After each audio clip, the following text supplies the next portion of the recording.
Oi, pessoal! Hoje vamos explorar a fascinante conexão entre ciência e arte. Como esses dois mundos aparentemente diferentes se encontram e se influenciam mutuamente.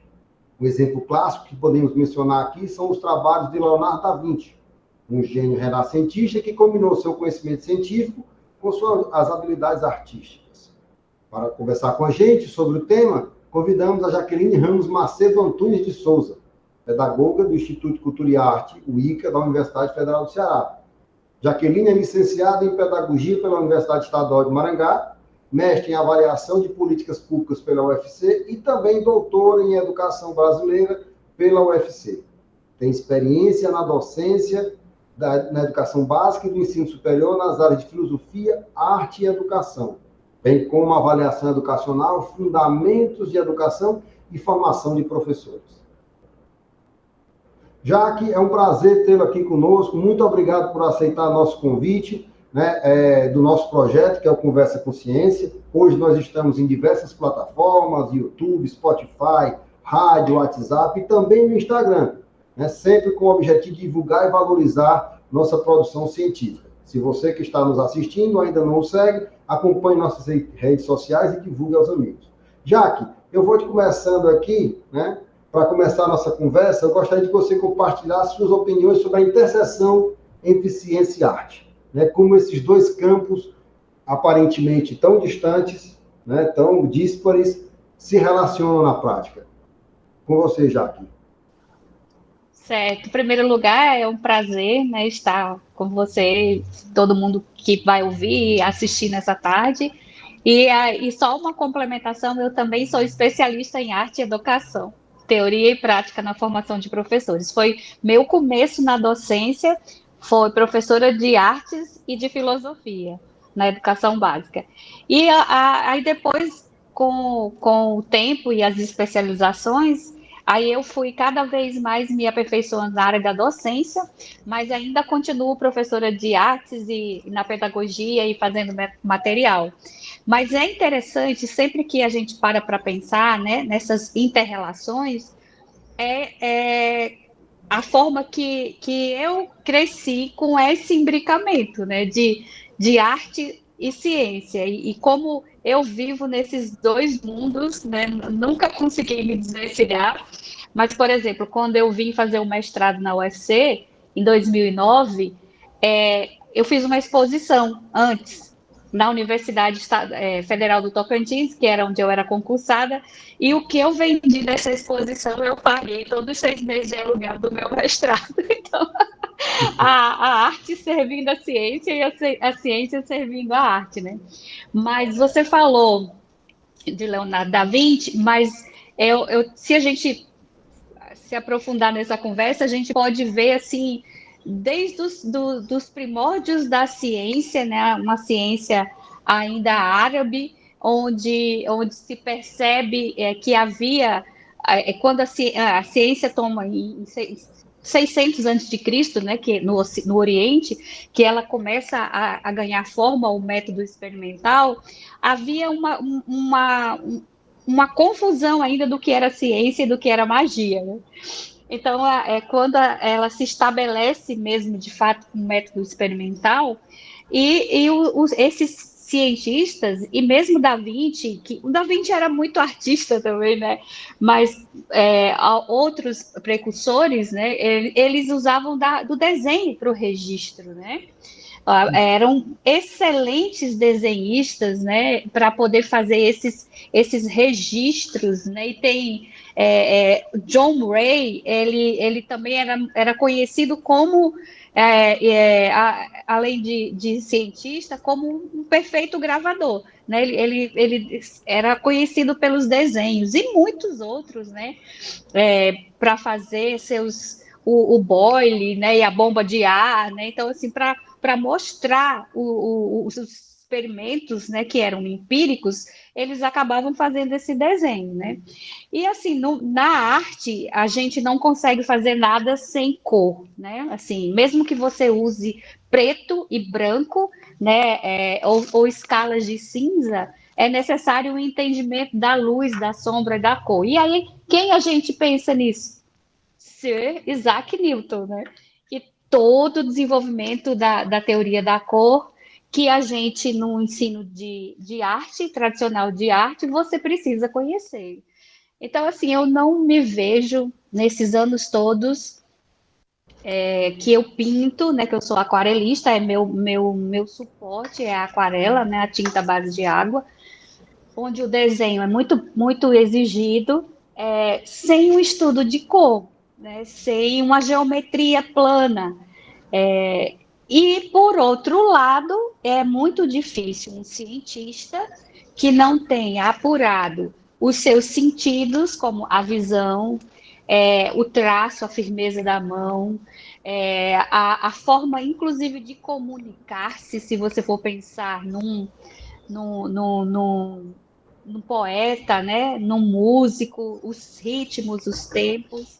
Então, todas essas questões são necessárias para que a gente veja que as coisas não estão tão separadas assim, né? Talvez a gente aqui no Ocidente separe muito, mas eu não consigo ver, ou um entendimento de química para mexer com o material, com as tintas, o que reage, o que oxida, o que não oxida, o que mofa, o que não mofa. Então, a química, a física, a geometria, a matemática na música, por exemplo. Então, é uma linha, se existe, muito tênue. Isso é interessante, né? Porque, por exemplo, tem um livro do Ensaios Analíticos, é um livro até que está já fora de circulação, do Mário Ricci. E ele fazia justamente, um dos capítulos, ele usava a matemática para mostrar, provar, fazer a relação com a música, né? Então, é um capítulo bem interessante, é bem instigante lá o que ele fazia. Né? Mas eu queria assim, e como é que você acha essa questão da inspiração, né? Da percepção, né? Ou seja, dessa questão do artista, né? Porque o artista é um cara muito intuitivo, é um cara muito, né? Uma percepção diferente da sociedade, uma percepção diferente do fenômeno, né? Você acha que isso contribui para um cientista, para a ciência? Como é que você vê isso aí? Sim, eu acredito de vivências, né, da docência, da criação dos meus filhos, que há as habilidades, né, que são atitudes, conhecimentos, atitudes e habilidades, essas competências que o artista desenvolve. Você falou uma questão que também é debatida no meio da arte, por exemplo, o quanto é de inspiração e o quanto é de transpiração, quer dizer, o quanto que o artista trabalha em cima de um projeto, que é esforço físico e mental, e o quanto é de inspiração. E aí vamos fazer um paralelo para um projeto, para uma tese, digamos assim.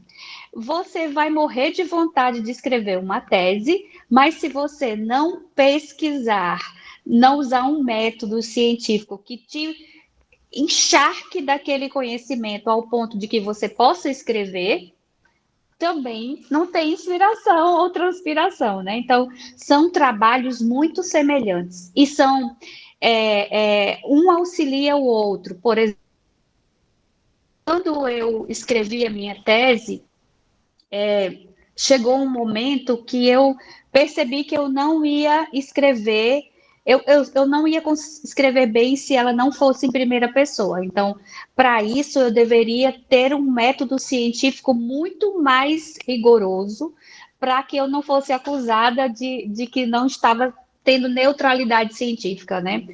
E aí, eu fiz um trabalho, uma amostra muito maior das pessoas que eu ouvi, os dados que eu colhi do que eu necessitava, porque eu precisava, parece que provar mais do que quem não era artista, e eu escrevo a tese, que é uma tese sobre avaliação educacional, que eu uso exemplos da literatura, da filosofia, porque eu quero que aquilo se torne acessível ao meu leitor, a gente não faz ciência, não tem sentido a gente fazer ciência se ela não for lida, se não for divulgada. Então, eu vejo essa relação, dessa acuidade, desse ouvido, muito, muito utilizado, né? E aí, quando a gente pensa assim, poxa, por que que a gente não consegue, os jovens de hoje estão tão compartimentalizados em si mesmados, e a gente viu isso muito mais, a gente que trabalha com educação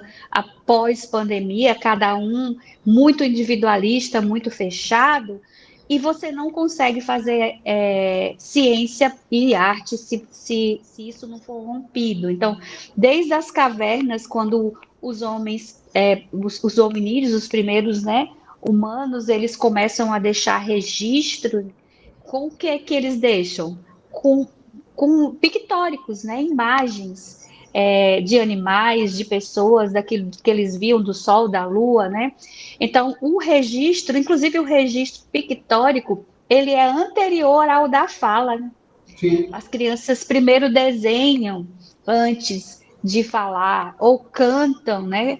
Meu filho mais novo, ele cantava antes de falar. É interessante, porque muita gente acha que música tem que ter a letra, né?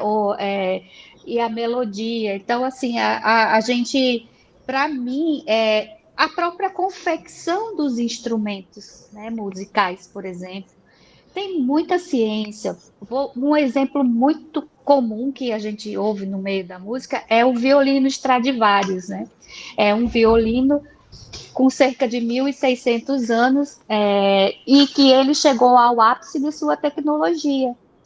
Então, assim, se a gente pensar que existem leis, né? Vamos pensar no Newton, mais uma vez, né?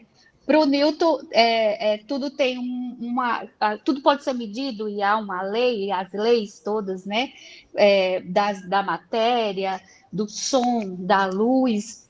A arte não seria o que ela é sem essas propriedades, né? Essas leis. Tá. E aí eu tinha separado, tem um pensamento do Karl Popper, que ele diz assim, ó, a natureza e suas leis se escondem na noite escura. Deus disse que venha Newton, e tudo virou luz pura. Legal. Eu não conhecia essa frase. Muito interessante. Muito E interessante. o Newton, ele diz, eu só faço o que eu faço porque eu me apoio em ombros de Vamos gigantes, gigante. né? Sim. Que é o conhecimento todo que vem. E aí o Popper fala, e de fato, para a gente da arte, das artes visuais, e na música, né? Porque tem a questão do comprimento do som, né? Da onda e tal, a medição dessas coisas todas se dão a partir das descobertas de Newton, né? Bom, Jaque, agora deixa eu, desculpa perguntar para o Jaque, mas toda Jaqueline é Jaque, não tem como. Não, tudo bem.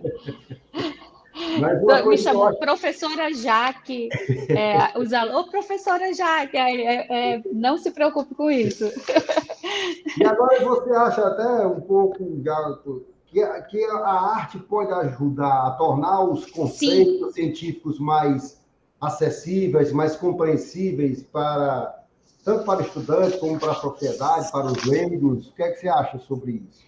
sim, eu acho que e tem uma música bem interessante que é do Gilberto Gil, ele fala, né? Mas assim, um pouquinho antes ele diz assim, ó, tem um estudo de uma professora da Fiocruz que ela fala de relações entre arte, ciência, educação, né? E a relevância desses estudos para a educação. E aí ela faz ela diz o seguinte, olha, artistas têm uma sensibilidade apurada, né? Você até falou no início, para a percepção dos problemas da sociedade e comumente são capazes de sintetizar e até antecipar questões. Assim, a gente vê, se você parar um pouquinho, você vê vários artistas, né? Eu vou citar os Beatles, né, que revolucionaram, que anteciparam muitas coisas. Orson Welles, né, quando você lê os romances, você fala, nossa, como é que o cara Shakespeare, pensou isso? Shakespeare, Shakespeare. Então, assim, o próprio Leonardo da Vinci, né? sim. Quando você vê um desenho do Da Vinci, você imagina que o lápis era basicamente um tronco, né? Não, Não e era nada. essa questão do Leonardo da Vinci é interessante porque as proposições, muitas das ideias que ele teve, que foi de uma visão mais imaginativa do que dizer, Uhum. científica, né, com baseado em cálculos e tudo mais, muitas são, às vezes, foram ideias assim que diz, com a lógica muito clara, né? Lá Sim, ele propôs lá um helicóptero. A ideia dele não era uma aquela ideia ideia assim. não estava muito distante, né? Júlio Então, essa Verne, né? Júlio Verne, as histórias de Júlio Verne, muitas coisas foram muito. As ideias que ele tinha ainda no século XIX, muita coisa, né, foi se precursores, né? comprovando, foi no mesmo sentido que ele Isso. pensava, né? Então, esse poder imaginativo é muito interessante. E toda a história da ciência, a gente vê que os estudos, por exemplo, o Hawking, né? Ele pega ele vai desde Galileu, né? Até os estudos de Newton, e ele para contestar a teoria da relatividade, ele se apoiou nesses gigantes, né? Então, o que eu queria despertar do artista, né, seria essa expansão dos sentidos. Todo artista ele tem essa expansão dos sentidos. Nos nossos olhares, como cientistas, a gente precisa dessa expansão. Senão a gente fica como aquela pessoa que só consegue olhar numa direção, ela não consegue. E a ciência não sobrevive de novo se não tiver novas ideias, se não tiver novas perguntas, se não tiver novos olhares, se não tiver criatividade, né? E outra coisa, não sei se você já pensou, reconhecimento de padrões. Uhum. Tão necessários ao cientista, a gente consegue, eu consigo, com mais de 20 anos de pintando com água e aquarela, né, reconhecer manchas. As manchas que a tinta faz no papel, eu posso fazer uma nuvem, abrir uma pétala de uma flor. Então, assim, essa acuidade, né, visual que a gente expande para o braço. E no braço é interessante, a gente tem toda uma lógica do braço para pegar num lápis, né? O braço é um compasso.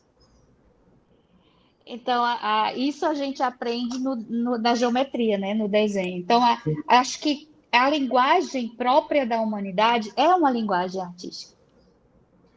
Eu acho, Jaque, vamos lá. O problema é que a gente também não pode ir muito longe no tempo, né? Porque Sim. senão a gente é cancelado, né? Que agora Então, assim, para a gente, eu queria ver assim, e como é que você acha que poderia ter uma colaboração mais clara, Sim. mais Deixei aqui para o final. entre cientistas e artistas para programas Sim. interdisciplinares, né, novos Uhum. desafios? Como é que você pensa nisso? Para mim, reunindo essas pessoas no mesmo espaço de trabalho. Aí você pensa, como que eu vou reunir no meu laboratório, né? Pense aí no seu laboratório. E eu acho que você pode ter lembrado de um artista específico dessa semana, né? É, reunindo essas pessoas no mesmo espaço de trabalho. Artistas e cientistas no mesmo espaço de trabalho e debate, possibilitando que eles desenvolvam estudos, estabelecendo os diálogos e de modo constante. A gente tem aqui, por exemplo, laboratório de movimento, corpo, movimento, né? E nós temos pessoas especializadas em anatomia, em estudo da anatomia, para desenvolver um melhor movimento na dança, né? A voz no teatro. Então, assim, primeiro a gente precisa começar a se preocupar menos com as diferenças e olhar as transversalidades.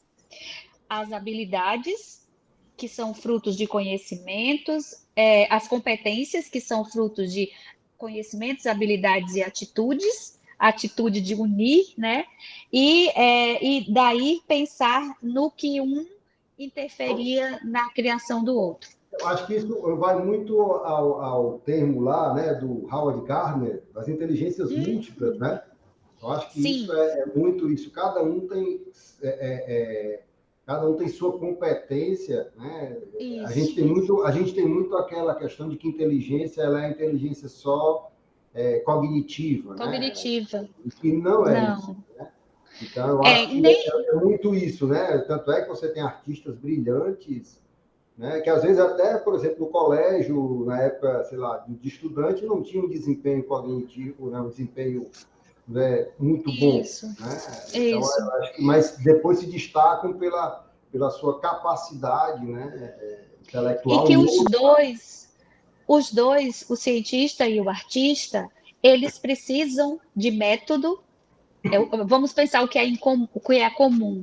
Eles precisam divulgar suas pesquisas e eles precisam ganhar pessoas para continuidade de suas pesquisas. Então, a gente, essa transversalidade que nós tanto precisamos para ensinar algo, ou, por exemplo, o engenheiro ou o arquiteto, ele precisa mostrar o seu produto, ele precisa apresentar, e aí ele precisa de sair daquele universo clássico da ciência que a gente vê a pessoa lá dentro do laboratório, né, meio mofado, meio branco,